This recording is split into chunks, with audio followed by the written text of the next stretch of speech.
স্ত্রীর 4টি হক আদায় করা ছাড়া কোনো স্বামী জান্নাতে যেতে পারবে না। স্বামীরা যারা আছেন আমার কথাগুলো মনোযোগ সহকারে শুনবেন, এগুলো এই মেসেজগুলো বাড়িতে নিয়ে যাবেন। অনেক স্বামীরা আছে স্ত্রীদের সাথে ভালো ব্যবহার করে না, স্ত্রীকে সব সময় অলওয়েজ ক্রিটিসাইজ করতে থাকে, তুচ্ছ তাচ্ছিল্য করতে থাকে। তারা যে একটা মানুষ, তারাও যে বাসায় কষ্ট করে, এটা অনেক স্বামীরা তাদের মাথায় আনতেই চায় না। খুবই গুরুত্বপূর্ণ বিষয়, স্বামীরা ভালো করে মনে রাখবেন। স্বামীরা 4টি কাজ ছাড়া, স্ত্রীর 4টি হক যদি তারা আদায় না করে, তাহলে তারা জান্নাতে যেতে পারবে না। Will not go to paradise, তারা জান্নাতে যেতে পারবে না যদি 4টি কাজ না করে। 1 নাম্বার কাজ হচ্ছে স্ত্রীকে মহরানা পরিপূর্ণভাবে আদায় করতে হবে। স্ত্রীকে মহরানা যদি কোনো স্বামী না দেয়, তাহলে কিন্তু তাকে জাহান্নামে যেতে হবে, সে জান্নাতে যেতে পারবে না। অনেক স্বামী আছে হিউজ পরিমাণ মহরণা ধরে, 1 লক্ষ, 2 লক্ষ, 10 লক্ষ, 20 লক্ষ টাকা মহরণা নির্ধারণ করে, কিন্তু শেষ পর্যন্ত সেটা সে দিতে পারে না। এই ব্যাপারে, মহরণার ব্যাপারে আল্লাহ পাক রব্বুল আলামিন পবিত্র কুরআনুল কারীমের ভিতরে নিজেই বলে দিয়েছেন। 4 নম্বর পারা 16 নম্বর পৃষ্ঠার 12 নম্বর লাইন, সূরাতুন নিসায়ের 4 নম্বর আয়াতে প্রথম অংশে আল্লাহ পাক রব্বুল আলামিন বলেন, ওয়া আতুন নিসা সাদুকাতিহিন্না নিহলা। আল্লাহ পাক রব্বুল আলামিন বলছেন যে তোমরা সুন্দরভাবে তোমাদের স্ত্রীদের মহরণা আদায় করো, সন্তুষ্টভাবে তাদের মহরণা আদায় করে দাও।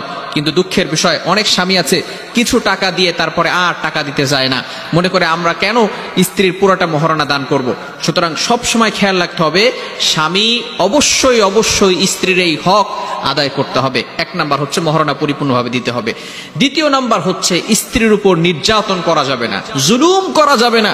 যদি কোনো স্বামী তার স্ত্রীর উপর নির্যাতন করে, তাহলে কিন্তু অবশ্যই অবশ্যই ওই স্বামীকে জাহান্নামে যেতে হবে। মনে রাখবেন, স্ত্রী হচ্ছে একজন মানুষ, এবং সে এমন একজন মানুষ যে আপনার ভালোবাসায়, একমাত্র স্বামীর ভালোবাসায়, সে তার মায়ের ভালোবাসা, বাবার ভালোবাসা, ভাইয়ের ভালোবাসা, বোনের ভালোবাসা, প্রিয় আত্মীয় স্বজনদের সকল ভালোবাসাকে ত্যাগ করে নিজের বাসাটা, নিজের প্রিয় বিছানা, নিজের প্রিয় বালিশ সবকিছু ত্যাগ করে আপনার ভালোবাসায় আপনার কাছে চলে এসেছে।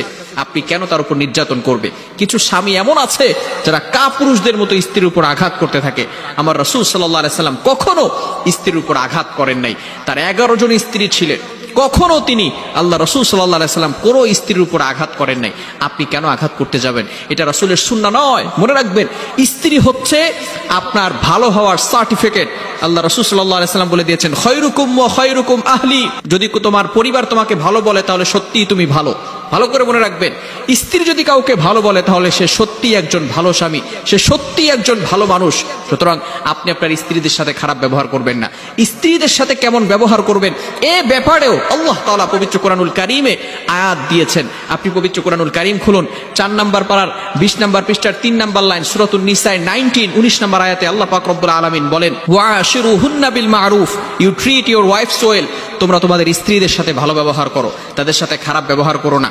অনেক পুরুষ আমাকে বলতে হয়তো আমার সম্পর্কে আপনার বাজে মন্তব্য আসতে পারে যে হুজুর এগুলো কি বলতেছে, স্ত্রীদের পক্ষ কেন নিচ্ছে? স্ত্রীদের পক্ষ নিচ্ছে না, এটা আল্লাহ তাআলার কোরআনের কথা আপনাদের কাছে আমি টেলিকাস্ট করছি। আপনারা ভালো করে মনে রাখবেন, আল্লাহ পাক রব্বুল আলামিন এটা বলে দিয়েছেন, স্ত্রীদের সাথে ভালো ব্যবহার করবেন। সুতরাং যে সমস্ত স্বামীরা স্ত্রীদের উপর নির্যাতন করবে, আল্লাহ রাসূল সাল্লাল্লাহু আলাইহি সাল্লাম ঘোষণা দিয়েছেন, তারা কিন্তু জান্নাতে যেতে পারবে না। নাম্বার 3, 3 নাম্বার হচ্ছে স্ত্রীর জন্য সুন্দর একটা বাসস্থান তৈরি করে দিবেন। এমন একটা বাসস্থান আপনি তৈরি করে দিয়েছেন যেখানে স্ত্রী সুন্দরভাবে থাকতে পারে না, পরিপূর্ণভাবে পর্দা করতে পারে না, পর্দাকে মেনটেন করে চলতে পারে না, এমন কোনো বাসস্থান আপনি আপনার স্ত্রীকে দিবেন না। অবশ্যই অবশ্যই আপনার স্ত্রীর জন্য সুন্দর একটা বাসস্থান তৈরি করবেন। নাম্বার 4, 4 নাম্বার হচ্ছে স্ত্রীর ভালো পোশাক এবং স্ত্রীর জন্য খাবার দাবারের ব্যবস্থা আপনাকে করতে হবে, এটা আপনার দায়িত্ব। কোনো স্বামী যদি তার স্ত্রীর খাবারের ব্যবস্থা না করে, তার পোশাকের ব্যবস্থা না করে, নিজে ব্র্যান্ডের পোশাক পরে কিন্তু স্ত্রীকে কম দামি পোশাক কিনে দেয়, অথবা স্ত্রীকে অবহেলা করে, ক্রিটিসাইজ করে, তুচ্ছ তাচ্ছিল্য করে, স্ত্রীকে কোনো পোশাক দেয় না, স্ত্রীকে ভালো খাবারের ব্যবস্থা করে না, কোনো খাবারই দেয় না,